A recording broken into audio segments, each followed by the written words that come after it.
I know you're gonna dig this.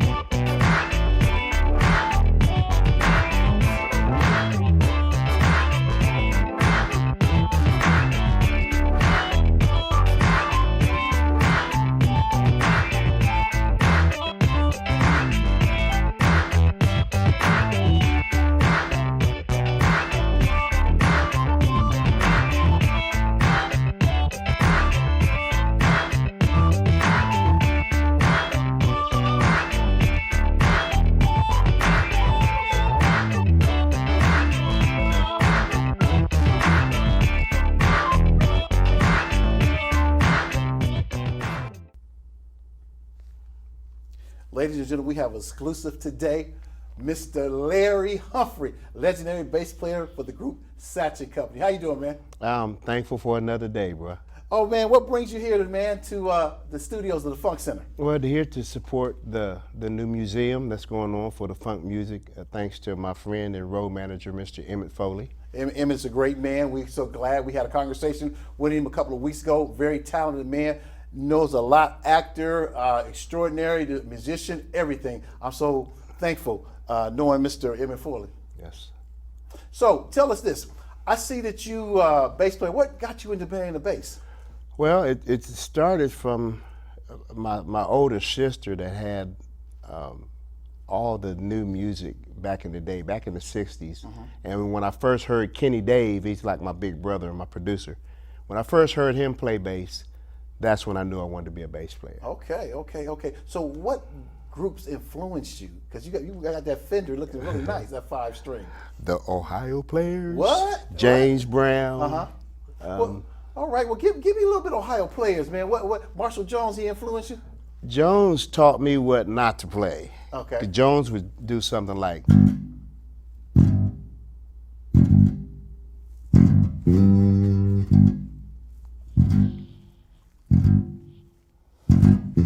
And it takes discipline to do that. Because when I heard Stanley Clark back in the day, I wanted to play like Stanley. I wanted to,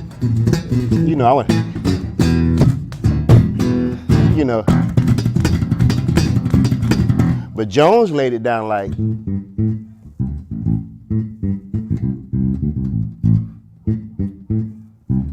So them guys taught me that all the fancy stuff is fine, but without the meat and potatoes, it don't mean nothing, as Sugarfoot would say.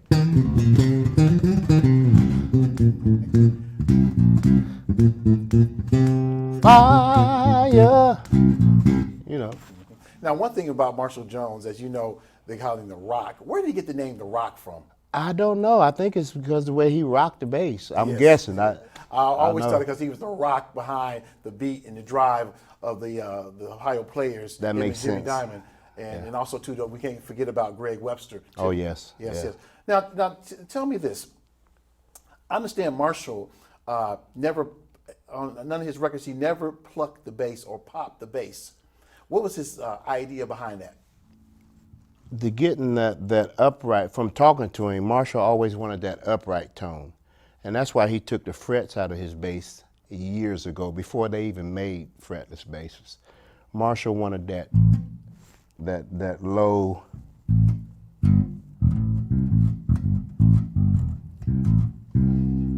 And he done a finger style. And I think later on, you might have heard him do a couple, but he never really got into the slap pop, in which a lot of people don't realize when they say play funk, a lot of people automatically think that you're doing the Larry Graham. Not true, because Verdine White, Marshall Jones, them guys played finger style, and it was still funky. Yeah, I know. Speaking on about Verdine White, I know Verdine White never plays his songs the same.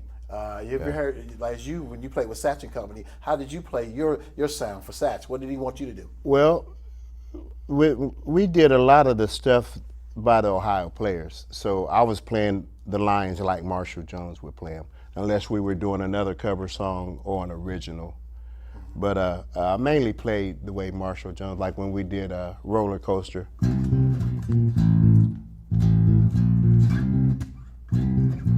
just kept it straight, skin tight. SATCH pretty much wanted it, you know, like they done with the players. So Yeah, well, let me ask you this then. Now, you got that bass. Can you show us a little bit about your style, the Larry Humphrey style? What makes you Larry Humphrey so we know your signature sound? Can you give the audience a little sample about that? I think my strongest point is my pumping and plucking, but I take from a little bit from everybody that I've learned from and just combine it all together. And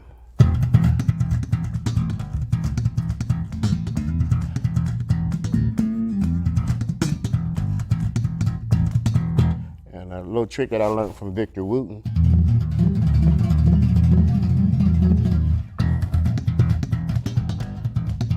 Marshall Jones.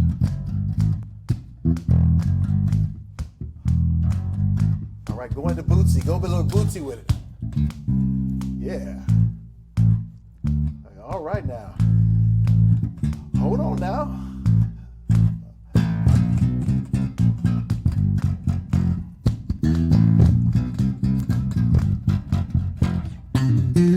You know. Oh, yes, yes. So it's a little bit of everything in there. Now, what can you tell some of the young people coming up playing the bass guitar? Now, you say your daughter is a bass guitar. Yes. And tell us a little about that beautiful bass over there, a little bit about it. This bass was, Jones used to play a Fender just like this. So when I seen this bass, I bought it.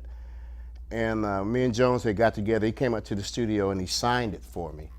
So this bass is very special. He signed, if you can see the back of the headstock, from the best to the best. And I was very honored. And my daughter started playing bass a few years ago. And she played this and she said, "Ooh, Daddy, I like this bass." She liked the way it fits, so I gave it to her. Okay. And she actually got a chance to meet Marshall Jones, and that was another honor. And Sugar. When she started playing, she talked to Sugarfoot on the phone, and she was all excited. "Sugarfoot, I'm playing bass now." Sugar said, "You got a gig yet?" So Sugar told her, "You're not a bass player until you got a gig." But that bass is very special because of the model, and mainly because Marshall Jones signed it. And my daughter made me promise to bring it back because she knows about the museum also. So tell me, what are you doing now? What's the Larry Humphrey Band? What are y'all guys are doing now? I am promoting my new CD. I'm in the studio working on some more material.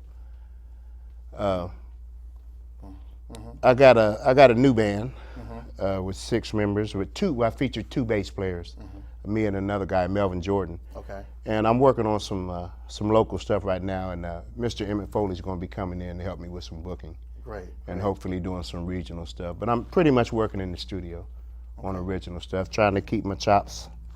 Well, give us a little bit of original stuff that you play on some of your original bass stuff that you can give us a little bit of something so the audience can see what's going on with you. Okay.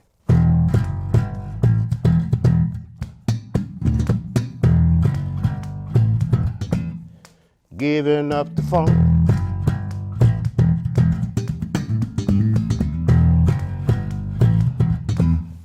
Giving up the funk now. When I was just a young boy living on a dead-end street, a train ran right by a house and it had a funky beat. And way back then, I never would have thunk that I would grow up playing the bass and giving up the funk.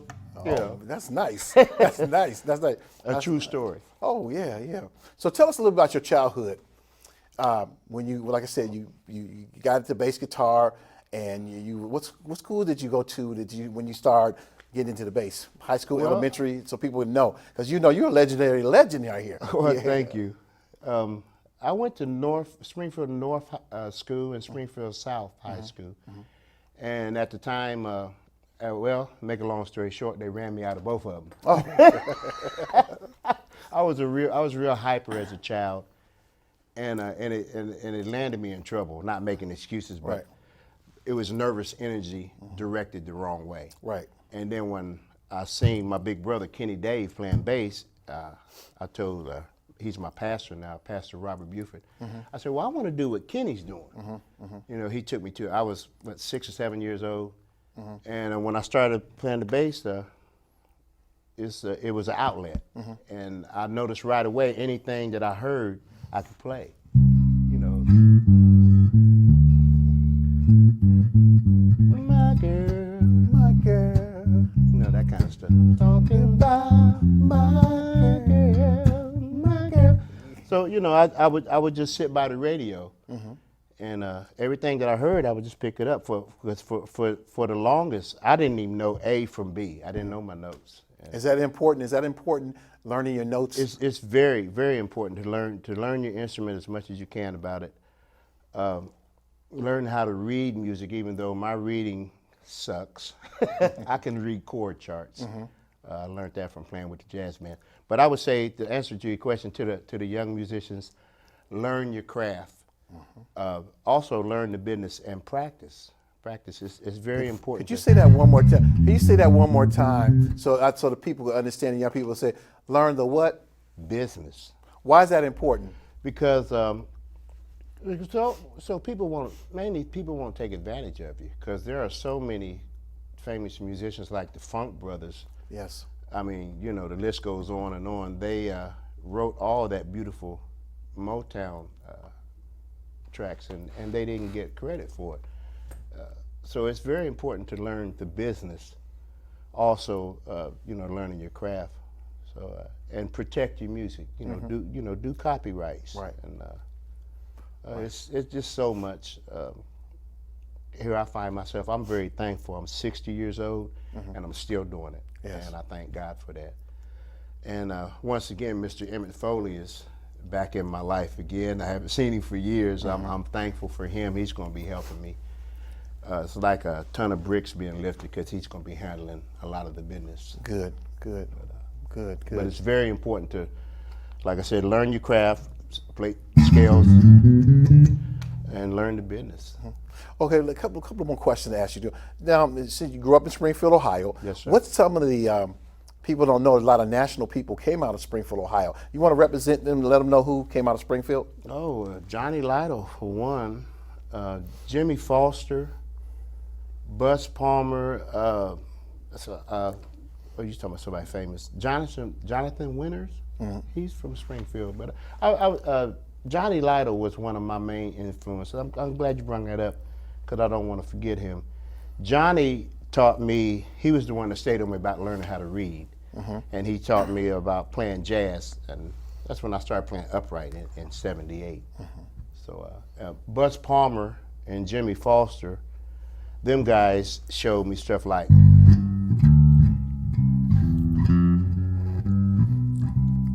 The walking bass. yeah. Yes.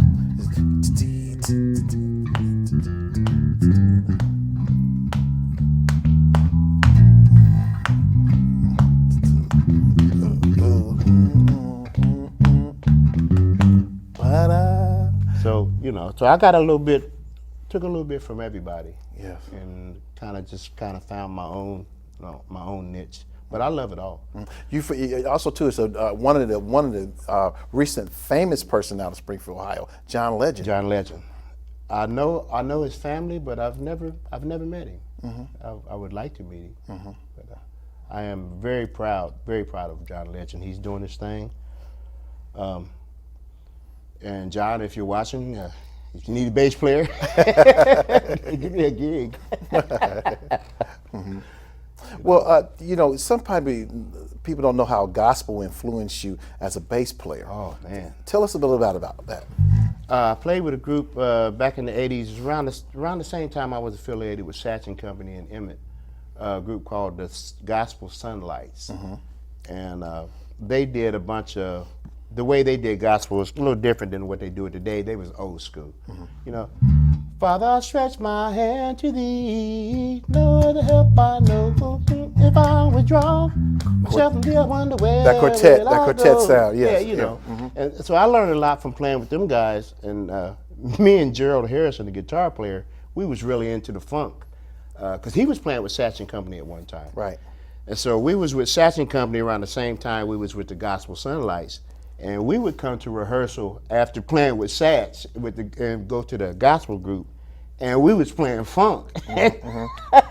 Brother Spring would say, "Now, Gerald, you and Larry got to pipe down a little bit."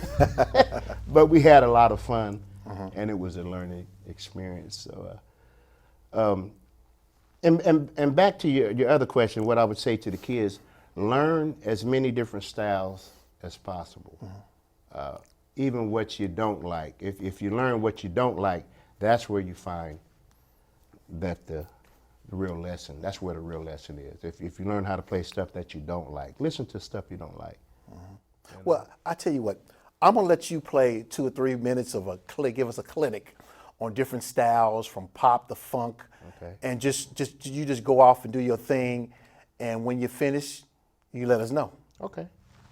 I think I'm gonna take these off. Gonna take those rings off? Yeah. All right, you go ahead and take those rings off. I got a feeling it's gonna get a little fun, Kay. Well, you just do your thing. You do that thing. Ladies and gentlemen, Mr. Larry Humphrey on bass.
Wanna be a big truck? I got to tell you, this is a song I wrote about my van. I have a van that looks like a semi-truck. Big air horns and the whole nine. But anyway, it's called I Wanna Be a Big Truck. A little country flavor in there. This country. Yeah. Wanna be a big truck? Now I wanna be a small truck. I feel like I always run out of luck. If I had $1 million or two of them bucks, not buy me a trailer, not beat me a big truck. But anyway, a little bit of country. I like it. I like that. Fingerstyle funk, like Bootsy would play something like. Everybody say Bootsy!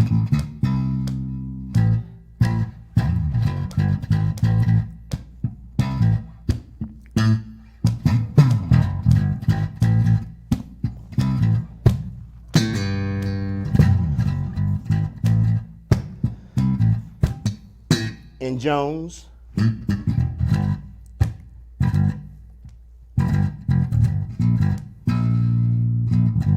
There's a worm in the ground, yes it is. He lives 6 feet down. And Larry Graham would always say, thank you. Thank you for letting me be myself again. Thank you for letting me be myself again.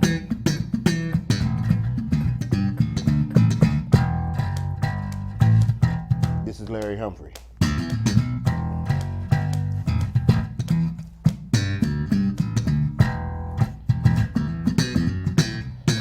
Well, you keep playing. I'm gonna throw a couple of groups out.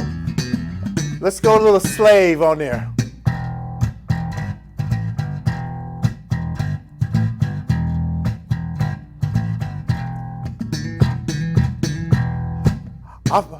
Yeah.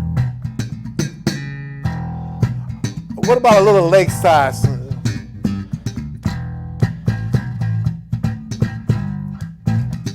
Come along and ride on a fantastic voyage to the land of funk. Okay, what about a little zap? Can we zap it up a little bit?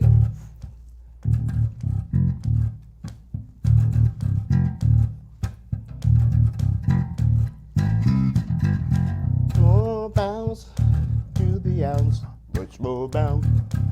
I feel like a little heat wave coming on. Can you get a little heat wave? Ooh. Mind blowing.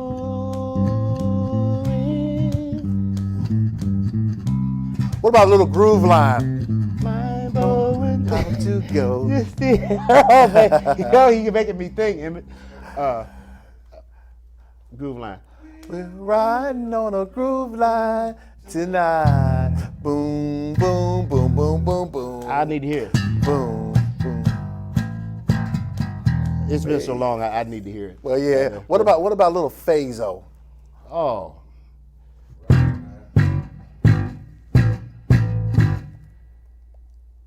You have just entered to the land of phaso. How'd it go? Breaking In the funk now. Ba-da-da. Produced by SATCH and the Players. Yeah. Anything you want to leave to the audience before we get out of here? Yes, make sure that you donate and help support the Funk Museum. It's a real good thing. And grab your CD out there so people know that you're doing something, and you're contributing to the order of the Funk Center and making sure that young people know what's going on. That's right. This CD is going to be donated to the Funk Museum. It's my new CD entitled "Drop It on the One," and it's funky. So check it out. All right. So make sure you support all the artists here in Dayton and everywhere, especially here in Dayton at home. Can you give us a little bit on the one while we go out?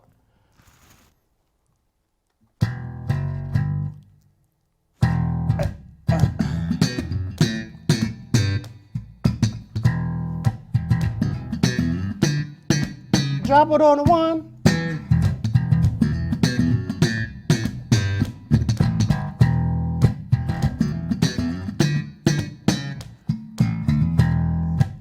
This is Larry Humphrey coming to you live from the DATV in Dayton, Ohio.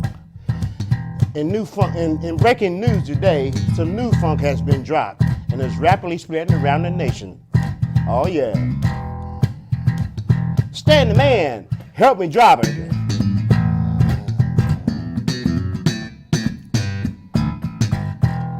Ba-ba-da-ba-da-da. Drop it on the one. Now, ladies and gentlemen, the fabulous, the legendary Mr. Larry Humphrey. Thank you, sir. Thank you. Thank you very much. Taking you out with this.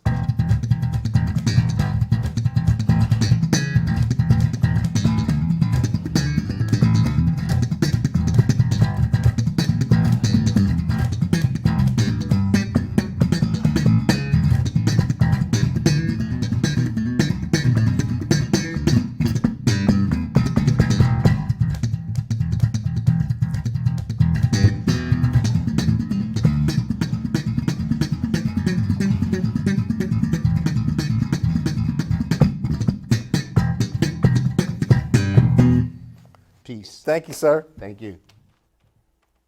You got to drop it on the one ball. Damn, that's what Bootsy said. Yo, Kenny, help me drop it.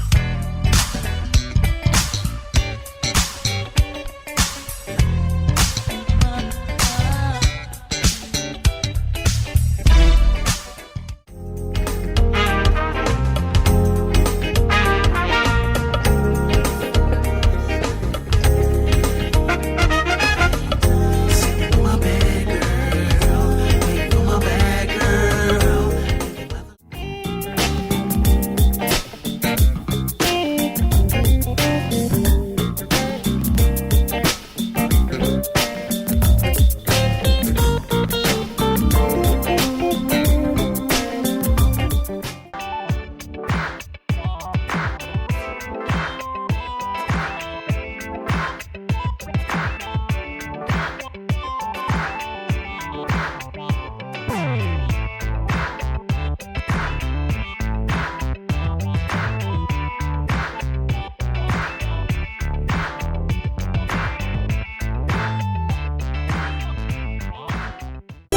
Thank you.